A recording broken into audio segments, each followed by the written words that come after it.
because this is what the manifestation community gets wrong.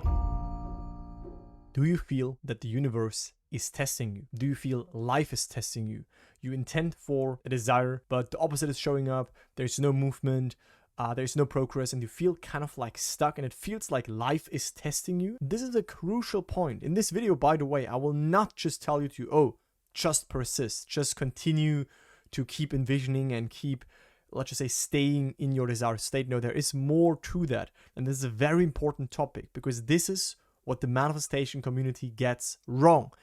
There are people telling you, just persist, just persist. Oh, the opposite is showing up, just persist. But this can mean something else. And I want to explain to you what this can also mean. So let's just look into this video right now. So what you see illustrated here for me is the, first of all, perfect summed up way of a manifestation. And then we will look in greater detail. But please stay here. I will make the statement that this video has the ability to change your life. And I'm not just saying this to, be all dramatic and be like, oh, this is the perfect manifestation video. No, but actually when I understood this, when I understood that, when opposite stuff showed up, that this can also mean something different, I had so much more ease in my manifestation journey. And recently in my mastermind and in my program, we've talked about this concept, and so many people got light bulb moments. So please watch this, okay? So usually what we do, right, or like the first stage of a manifestation is always we making the intention to go in this new state, right? Previously we were here, basically there would be a 0. This is who we are right now, but now it all starts by having this satisfaction in life, by having this desire, by having this hunger for something new, by wanting to outgrow our current circumstances and current level of self. And we make this intention, we make this shift, and we say, now I'm this, right? So we're starting to shift into the new state via any method that we choose. If it's imagining a scene, I remember when, scripting, affirming something, it doesn't really matter. The fact here is, or the thing that we do is we move within to already align to that desired version, right? To already align to that version of ourselves that has achieved the goal, right? That's always step number 1, starting to shift in the new state. It can also be as simple as having a decision, right? For some people, that can also be very easy. They decide that now I'm this, now I have this. This also works for some desires, right? So that's the first step. Then we come to the stage 2. And this is again where I had an epiphany moment, where I had a realization after watching a video of someone that I saw, and I realized, wow, there's something that I didn't even realize that much about my own manifestation journey. And so once we started to shift in this new state, what most people start to experience is that they start to see opposite circumstances. So they say, okay, I want more money, but then they get huge bills coming in, or they have to pay for high things, certainly, or they lose money in an investment, or whatever it might be. Our old beliefs brought up to the surface, right? People maybe ask them, and triggers get activated, so to speak. Whatever happens, it does seem like life is not moving in our favor sometimes, right? It does seem like life is moving in the opposite way or in a different way than we actually intended in the first step, right? And this is the stage that I want to talk about right now, because then the third stage usually is the manifestation, right? Is our desired state manifests and starts to be reflected back to us, right? So if we stay in that new state, yes, that is eventually reflected back. If we stay in that new reality within, if we imagine that, we assume it is done, and we apply all of the teachings basically that you know from my channel, then this state is reflected. But let's look at the stage 2, because yes, these are reflections from the previous state we were in before we started to shift in that state, right? So imagine here's a 0. You've been in that state. You said, okay, now I'm in this state. So of course you get some reflections from the previous state back, right? So it is powerful if you stay in that, if you keep that inner state unpolluted, so that eventually it does reflect. So we can call this like the test, in a sense. Do you really want this, right? Because if at the slightest, let's just say the slightest opposing circumstance, you crumble and you fall back to the old state and you say, okay, maybe I'm not supposed to get this, then in this circumstance, we can declare it as a test. Not that there's an entity that tests you, but it simply tests, like, are you brave enough to really stay bold in the new identity, to let go of all these old identifications and thought patterns and beliefs and assumptions, right? So yes, we can declare it sometimes as a test, but it is not always a test. It is not always about just persisting more, because, and here is the thing. Sometimes it is also a pointer from your higher self, quote unquote, from a deeper part in you that we can rationally not understand. But it is a pointer for you to maybe redirect, to course redirect. Because if you stay too insistent on something and you've been faced with a lot of opposition all the time. Again, it can be usual that, when you want to manifest, okay, you see a little bit of the opposite, but you stay in the state and eventually it manifests. But let's just say that continues all the time. It just keeps going. You feel resistance, you feel struggles, you feel unease. You feel it's very difficult for you to get in your desired state. And there is, in a sense, always like the opposite showing up. Then use that time where you feel frustrated also to get some clarity again and ask yourself, wait, maybe that is a pointer for me to redirect, to get some new clarity and ask myself, what do I actually want? Is that what I think that I desire right now? Is that actually what I desire? Or is there maybe something more behind that?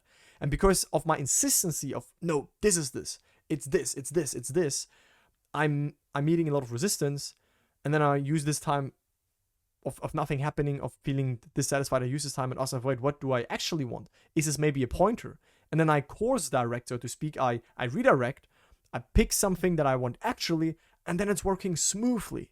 So the seemingly opposite stuff being there or no movement and all of it can also be a pointer for you to redirect and ask yourself again, wait, what do I actually want? Is that which I thought is my desire actually my desire? Or is that only my desire from my limited perspective that thinks that, yes, this is the thing that will make me feel fulfilled here, but maybe it's something different. And that's something super freeing. So let's look more into this, right? So you can use obstacles, seemingly obstacles, to get clear again on what you truly want. So this is about the quality you want instead of the specific item, the specific desire you right now think you want, right? So when you see, okay, there's nothing happening in that one desire, only the opposite, you feel a lot of resistance by manifesting that, then that happens for some people, for some don't. But when it's happened for you, then maybe get clear again on what you truly want, more so who you want to be, which quality you want to have alive inside of you, right? Which is then eventually reflected, but make it about yourself. Who do you want to be? How do you want to feel? In which state do you want to be? Without attaching something to that state, right? And I want to give you also an example later in this video on how this can look like, okay? But your manifestation journey usually gets tense when you insist on the specifics. And most of you watching this probably can agree with it. Let me know in the comments down below. Pause this video. Let me know down below if you can relate to this, or if you're like, wait, no, I can't relate. But I think most people can relate that sometimes when we are too much insistent on this is the way it needs to happen, it can only if it happens this way, only if it happens in this circumstance, only if exactly this happens, then I'm happy. But this is us projecting with our limited mind based on what it understood so far, based on what it thinks, yeah, this will happen. We project it on the design, we think, yeah, this is the way it needs to come, or this is the way it needs to be, instead of actually trusting that the state will lead us to the perfect circumstances, that our higher self knows what is right for us. If we trust it, if we trust that the state is always perfectly expressed, or this quality. Again, examples will follow. Because insistence is usually a sign of not having faith. Right? We usually say that, okay, if you just persist, right, you persist in that new state, and if it takes 100 years if it shows up, then you do everything right. But again, I say right now that also this insistence on this is specifically how it needs to happen, this is specifically how it needs to happen, this can also be a sign of not having faith. Because you're not having faith that by asking yourself who you want to be, this will perfectly express. You're letting everything open, basically. You let open on how exactly it will happen, when exactly it will happen. You just trust in making alive that quality in yourself right now. You give yourself now the quality, right? You start to be and embody that version that has whatever it is that you want, as though you have it. You embody that state, that version right now. But what if it comes in a different way? What if it comes in a better way? What if it comes in a new way, right? So again, this insistence can also be a sign of actually not having faith in the state, faith in this higher self, and this deeper version of you, this bigger infinite self of you, that perfectly orchestrates everything. But if we try to nitpick and say, no, do it like this, then it can feel very tense, right? So the key here is that state/quality is over specifics. That will bring you true freedom. I'm not here to say, by the way, that you cannot manifest specific things, right? A specific car, specific relationship, a specific apartment, whatever it is.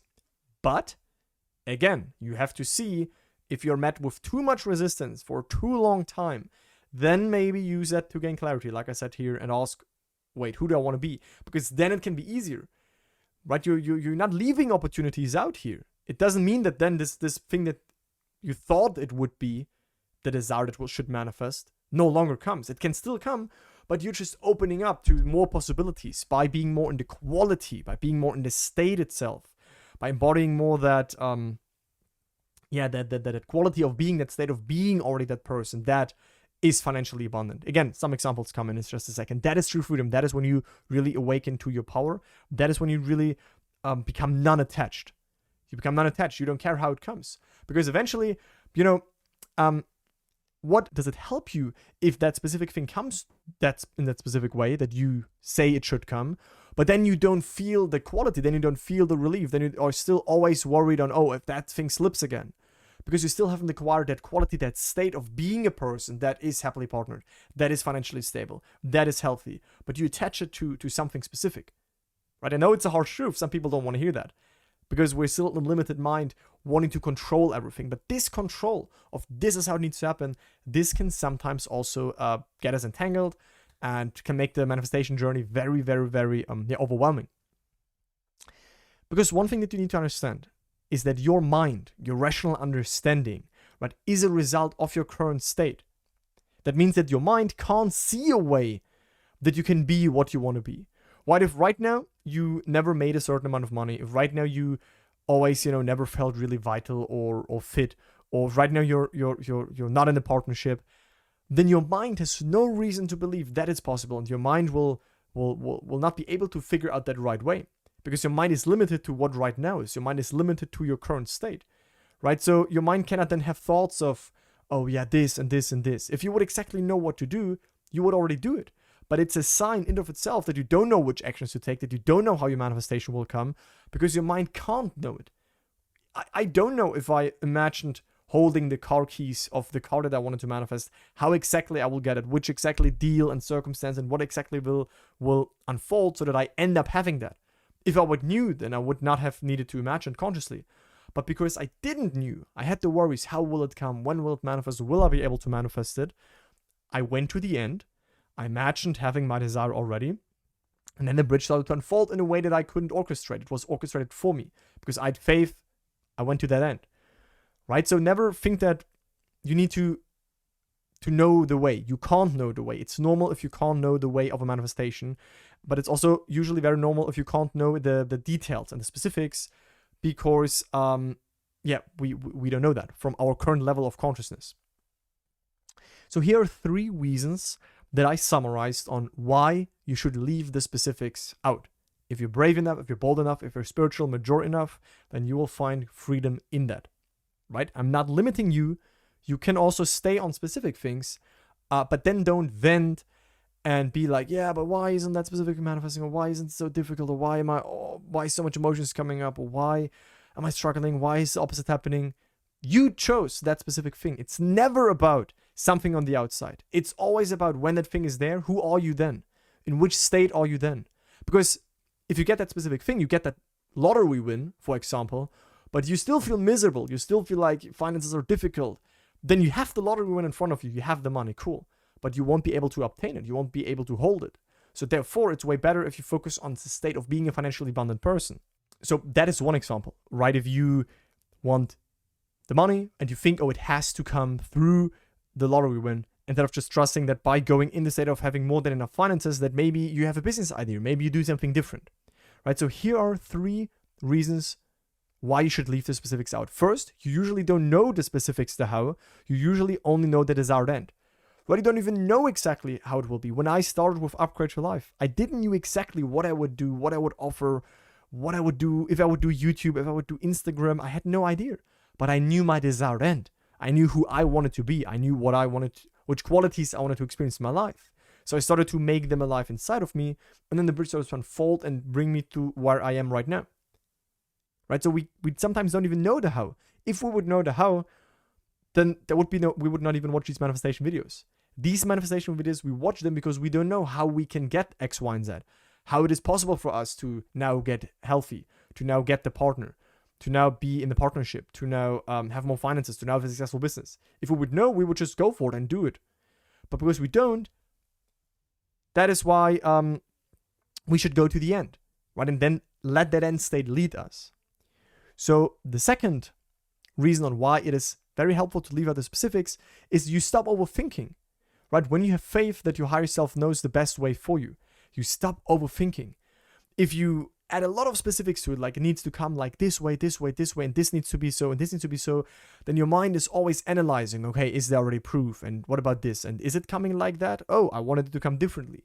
Right? We're always in our mind trying to perfectionate it, and it's a lot of effort. We can get very exhausted quickly. That's basically what happens, right? We go in this overthinking mode, analyzing everything, the more specifics we add. But when we trust that our higher self knows the best way for us, then we can just go to the end. Who are we when the desire is fulfilled? Not the lottery win, but who am I when I would have the lottery win? Well, what I promise myself from that would be that I'm financially abundant, financially at ease, financially stable. So why not just right now occupy that state instead of insisting on the specifics? If I notice that by me trying to manifest a lottery win, I always get confronted with a lot of opposition or it seems to be like too long, then I could go back and use that as clarity and ask, what do I actually want? What do I promise myself from that? I promise that I'm then happy and financially stable. Let me assume that right now. And then maybe other opportunities come that feel way more flowing, right? That was just one random example. And the third point is that you make yourself small by attaching to something, instead realizing that all states are in you. So that's probably the most important thing, is that you downsize. You don't recognize your actual size, who you are, that you are, how Neville called it, God. And if that word is too hard for you to connect to, that you are this infinite being, that you carry it all within you. So why would you chase something in your dream of life, saying, only when I have this, then I can feel a certain way? Why not right now occupy the quality and the end state and let this infinite intelligence that flows through all of us guide you? But it's usually that we don't have this trust developed yet. So it is this trust, this faith, that is what we lack, because we insist on solving everything with the mind and focusing on the specifics, and we want to force that it has to come that way. But if you would actually have faith that once you awaken a certain quality and state in you, that it will come in the most perfect way, because if the end is perfect, also the external results will be perfect, then it is very easy. So you make yourself very small when you attach to something. You say, only when this shows up, then I can feel this. No, why not right now feel the way that you promise yourself you will feel when X is there in your life? And that is my statement. And that really helped me to understand this journey better. So you might have some specific things. And again, if you feel calm about that, if you feel, let's just say, confident about that, go for it. I've also manifested a lot of specific things. This video is not there to tell you never can you also manifest something specific. No, but it's mostly a reminder that when you're met with too much resistance, then it's a good time to check in with yourself, be honest, be mature enough to maybe also redirect and see if that's working better for you. You can always go back to what you did before, but also use that as a reminder and as a wake-up call. And then you really awaken to your real power, because then you realize that it's all in you. You are all versions already. You carry all states within you, right? Not within your physical body, but within your awareness, your inner reality, your imagination. If you close your eyes, where can't you imagine to be? What can't you imagine to be? You can imagine those things and those desires because you carry everything with you all the time, right? So that's my message. Let me definitely know in the comments what you think about that. I would love to hear your feedback, especially on this, because it's something that really opened my eyes and really helped me for some things when I then said, and then I went more into the quality that I want, right? I went more what Neville said. If I want this, why don't I go in the quality of feeling ecstasy about my life, feeling absolutely bliss, feeling achieved, feeling accomplished, feeling amazing? Because that is only how I would feel if all of my desires would be manifested. But I trust more that in quality, and let the way they manifest be also orchestrated by something that I can't consciously control. So you the suffering usually comes from wanting to control something instead of trusting in the higher self, opening up the ways for us. And like it's said in the Bible, my ways are higher than yours. On this limited level, we don't know the how, we don't know the when, we don't know all the details. But what we can know is who we want to be, which quality that would be, how that would feel if we are having the desire. So that is what we should make in life, and not running after one certain desire. That can be very helpful. I hope this helped you. If you need more help, check out my free masterclass and application for my program if you want to work with me and also get more of these nuances to manifesting to make your journey easier, to ensure that you succeed with what you desire right now. And I look forward to speak to you. Bye, guys.